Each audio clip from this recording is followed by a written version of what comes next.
ଧ୍ୱଂସ ହେବାରେ ଲାଗିଛି କାଶୀପୁର ବ୍ଲକର ବହୁ ପୁରାତନ ଜଙ୍ଗଲ। କେତେବେଳେ ପୋଡ଼ୁଚାଷ ନାଁରେ ଜଙ୍ଗଲ ଧ୍ୱଂସ ହେଉଥିବା ବେଳେ କେତେବେଳେ ଜଙ୍ଗଲ ମାଫିଆମାନେ ଶହ ଶହ ବର୍ଷର ଗଛଗୁଡ଼ିକ ମଧ୍ୟ କାଟି ଜଙ୍ଗଲ ସଫା କରି ଧ୍ୱଂସ କରି ଚାଲିଛନ୍ତି। ଏଥିରେ ଜଙ୍ଗଲ ବିଭାଗ ମଧ୍ୟ ନୀରବ ଦ୍ରଷ୍ଟା ସାଜିଥିବା ବେଳେ ଜଳବାୟୁ ପରିବର୍ତ୍ତନର ପରିଣାମ ବିଷୟରେ ମଧ୍ୟ ସାଧାରଣ ଜନତା ସଚେତନ ନୁହନ୍ତି। କାଶୀପୁର ବ୍ଲକର ଲିଲିଗୁମା, ଶଙ୍କରଡ଼ା, ଭାଲୁମସ୍କା, ଡୁମେରଜୋଡ଼ି, ଅଟକଣା, କାଳିଆପଡ଼ା, ଗୌଡ଼ଗୁଡ଼ା, ଝିରିଗୁମା, ତଳଝିରି ଆଦି ଜଙ୍ଗଲ ମଧ୍ୟ ସଫା ହେବାରେ ବସିଲାଣି। ଚଳିତ ବର୍ଷ କାଶୀପୁର ବ୍ଲକର ତାପମାତ୍ରା ମଧ୍ୟ ଅସହ୍ୟ ଗରମ ସହ 43 ଡିଗ୍ରୀ ଛୁଇଁଲାଣି। ସେପଟେ ଜଙ୍ଗଲ ଧ୍ୱଂସ ହେବାରେ ଲାଗିଛି। ବୋଧେ କାଶୀପୁର ବ୍ଲକର ତାପମାତ୍ରା 50 ଡିଗ୍ରୀ ପାର ହେଲା ପରେ ହିଁ ଜନସାଧାରଣ ଏବଂ ଜଙ୍ଗଲ ବିଭାଗ ସଚେତନ ହେବେ ବୋଧେ।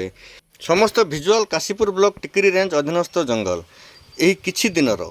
ତେଣୁ ଜଙ୍ଗଲ ଧ୍ୱଂସ ହେଲେ ଆମ ଆଗାମୀ ପିଢ଼ିଙ୍କ ଭବିଷ୍ୟତ କ'ଣ ହେବ ଥରେ ଚିନ୍ତା କରି ଦେଖନ୍ତୁ।